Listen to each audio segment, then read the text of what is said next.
विश्व 24 न्यूज हर पल आपके साथ।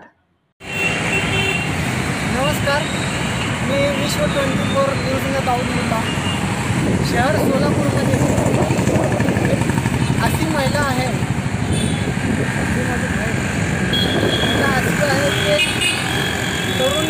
तरुण जे लोक जे रिक्षा चालवत आहेत याप्रमाणे महिला पण रिक्षा चालवत आहे।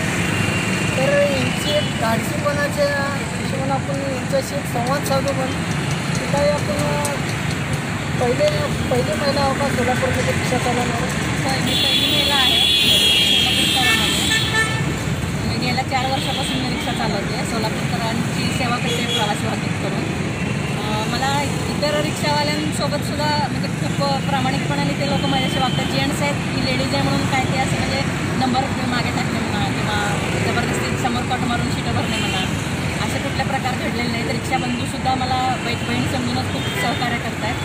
आणि RTO सरांच्या विषयी बोलायचं झालं तर त्यांनी मीटरचं हे सोलापुरात चालू करावं, कारण कोरोनामुळं प्रत्येक रिक्षावाला हे खूप तळागाळाला जाऊन पोचलेलं आहे। त्यांनी सरकारला सुद्धा माझी एक विनंती आहे की त्यांनी रिक्षा चालकांसाठी आणि त्यांच्या मुलांसाठी काहीतरी करावं, कारण रिक्षा हे आता पूर्वीसारखं राहिलेलं नाही आहे। लोकांकडे पैसेच नसल्यामुळं 15चे जे आहे ते 10वरती येऊन ठेपलेलं आहे। मग गॅस आणि पेट्रोलचे दर तर एवढे वाढलेले आहेत त्याच्यामुळे रिक्षा हे परवडीने झाली सर आजकाल।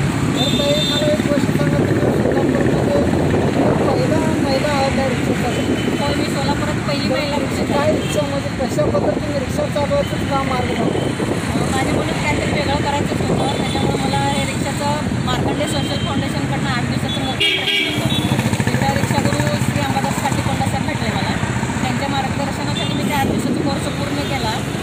आणि विशेष सांगायचं म्हणजे त्या सरांचं एवढं म्हणजे एक गुरुनी एका शिष्याला जसं पारखत आहे तसं त्या सरांनी ओळखलं आणि मला 9व्या दिवशी हातात गाडी दिली आणि ते सर मागे बसले माझ्या आणि कॉन्फिडन्सली म्हणलं की मी चालवू शकता। आणि त्यांनी मीटिंगमध्ये एक गोष्ट महत्त्वाची सांगितली की सर त्या सगळ्या महिलांमध्ये 40 महिला होतो आम्ही त्यावेळेस त्या सगळ्या महिलांचं मला काय तेवढं वाटत नाही, पण हे महिला नक्की रिक्षा घेऊन रोडवर येतील म्हणून सांगितले होते आणि त्यांच्या विश्वासाला मी सार्थक ठरले।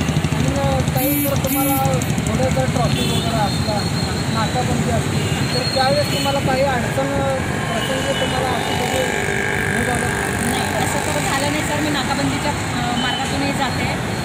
कधी RTO सरांचे पण आमने सामने होतात। डोळे सर पण एकदा मला RTO ऑफिसजवळ भेटलेले आहे, त्यांनी माझ्या मी पॅसेंजर सोडायला गेलं तरच बंधन गटामध्ये तर मागं झाले। त्या दिवशी माझं डॉक्युमेंट्स काय होते मी घरी ठेवून गेलेली पाऊस असल्यामुळं। तर सरांची गाडी मागे आली आणि त्यांनी पॅसेंजर उतरवा, तुमचं काय असेल तर भाडं घ्या आणि 2 मिनिटाकडे या म्हणले डोळे सर। मला खूप भीती वाटली सर, कारण मी पहिल्यांदा विदाउट डॉक्युमेंट्स गेलेली बाहेर। मग सर घाबरले, मला बोलताच येईना त्यांच्यासोबत का, म्हणजे एक तर माझ्या डॉक्युमेंट्स नाही सोबत म्हटल्यावर सरांनी म्हणले काही नाही घाबरू नका, तुमचं सत्कार करायचं त्यामुळे तुमची माहिती पाहिजे लागली। तर त्यावेळेस मला खूप बरं वाटलं सर। सत्कार कशा पद्धतीने? पहिली महिला रिक्षा चालक सोलापूर असल्यामुळे सोलापूरमध्ये पहिली रिक्षा महिला चालवत आहे, त्यांचा सत्कार करण्यात आला। मी शहर सोलापूरमधून एक सोलापूर शहरमध्ये धाडसी महिला रिक्षा चालवत आहे। तर मी मॅडम तुम्हाला पुढील वाटचालीसाठी मी विश्व 24 न्यूज चॅनलच्या माध्यमातून तुम्हाला मी पुढील वाटचालीसाठी अभिनंदन देतो आणि असंच तुमचं वाटचालीला असंच चालू राहू द्या।